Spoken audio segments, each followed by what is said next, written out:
So many people think that they have to be offering the cheapest price when it comes to selling on a marketplace like Etsy, for example. And as a marketing strategist, I really tell my clients to use these two strategies, and I'm going to share them with you because it's going to make a dramatic change in your sales, number one, but also your profit margins over time.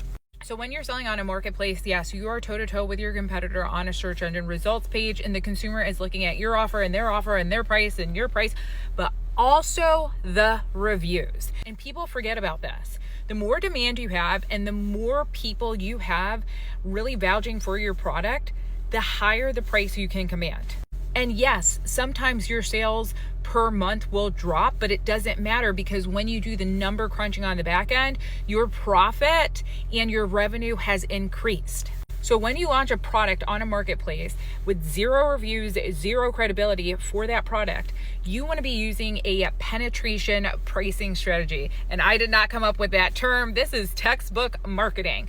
So you're going to penetrate the market at a lower price, but give exceptional value. And you're really targeting people who love a good discount, love a good bargain, and love talking about how amazing the product is. Once you build credibility, sales momentum, social proof, you raise the price gradually to as far as you can take it.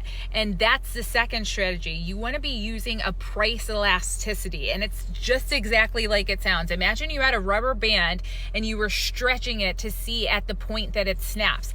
That's what you're going to do as you raise the price. You're going to see how much you can charge for that product based on the perceived value of the product.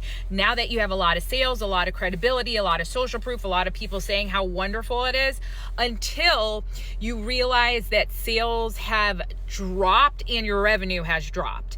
I had a client who said, you know what, I typically run sales, but I forgot today, and she literally charged more than 50% than she typically does, and people bought the product up. And she was in disbelief. And I'm like, you actually tested price elasticity without meaning to. But that's your signal to raise your price, girlfriend. You have to remember, Etsy is the creator archetype brand, and they attract people who are seeking creativity and innovation, and people are willing to pay the price for creative talents that they do not possess. So you have to lean into those emotional selling hooks and angles and really understand how to play the Etsy marketplace game, because it's not like every other marketplace that does compete on price.